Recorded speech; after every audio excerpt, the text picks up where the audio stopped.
How do you live your passion? Hi, I'm Kaylin, and one of my passions is spirituality, the other is parrots, and so I've got Crimson, my Crimson with me, named Original, Crimson-bellied conure that is, named after the vampire show, the originals, which I loved. How do you find your passions? It's like the easiest thing in the world. What do you love? The hardest thing in the world, figuring out who you are, what you love, and what you're really, truly, seriously passionate about. One of the reasons that becomes difficult is because what we love, what we like to do, gets tangled up with some other things. It gets tangled up often with money, wanting to earn money, wanting to maybe get paid for what we're passionate about, which can be a little like putting the cart before the horse. No bites, please. I know you're a vampire, but no bites. It can get tied up with approval. Sometimes we want, for example, if you want to be a famous rock star, you want that approval, you want to be loved, you want to be able to do well and have concerts. And so instead of making your music for you, you make your music to try to get approved of. Instead of making your music for you, you make it to try to make a popular song. So it's so easy for us to get off course and to monitor what we like to do, what we're doing, and why we're doing it according to the laws of form instead of living by the laws of self. The laws of form are the doing things for approval, doing things to make money, doing the right thing. The right thing versus the right thing for you can be two very different things. Hey, what's going on? I'm getting too many bites.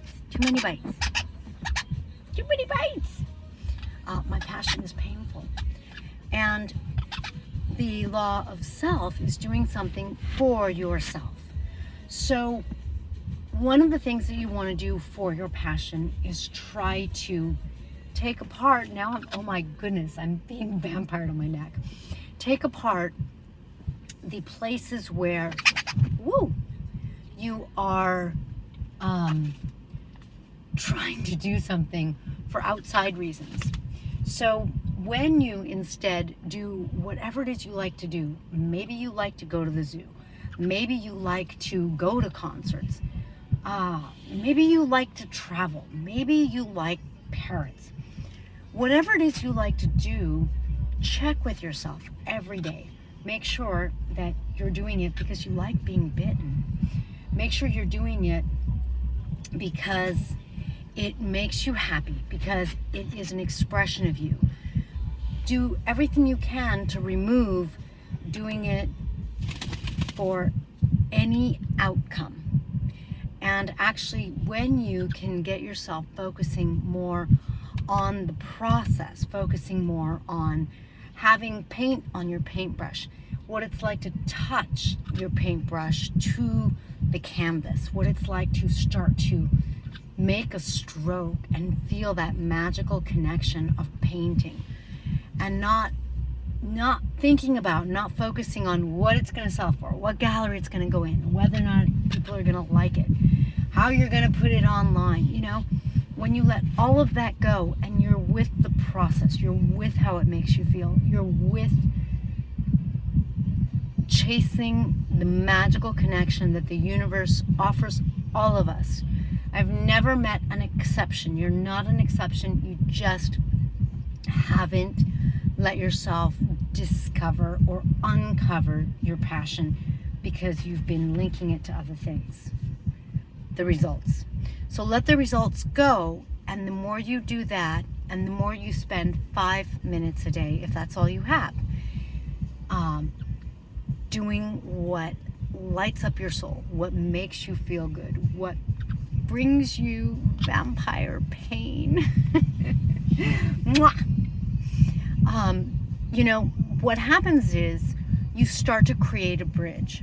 So I don't want you to feel like I'm never going to become a famous painter if I'm only painting for 5 minutes a day. I can't even get my oils out and my paints out. I understand. But take 5 minutes to sketch. When you have time, paint more. Let it build up. If it's something that you are, then you have to remember the universe manifests what you say you are, not what you want. You may want to sell a painting for $1 million, but what you are at that point, what you're telling the universe you are, is the wanting. I'm a wanter. I want to keep wanting. On the other hand, if you spend 5 minutes sketching, if you spend some time, even if it's 5 minutes, it'll augment. The universe will set you up. It'll support you, and that time will augment, and then you'll have 10 minutes, and then you'll have 15 minutes, and you'll wind up with the time to bring your paints out. So, maybe when you don't have time, you just paint with one color. Maybe you'll develop another style. Who knows? Your path is unique to you, and the only way to use the law of attraction to really activate your path is to take 5 minutes a day, or if you have more, take more. When it's something you really love doing, when it's who you really are, you're not going to want to get bitten all day, but I love being with my parrots all day. I love talking about spirituality all day. I could do it every day, all day long, either of them, both of them. So you just get yourself more and more into that place. You can't try to do it.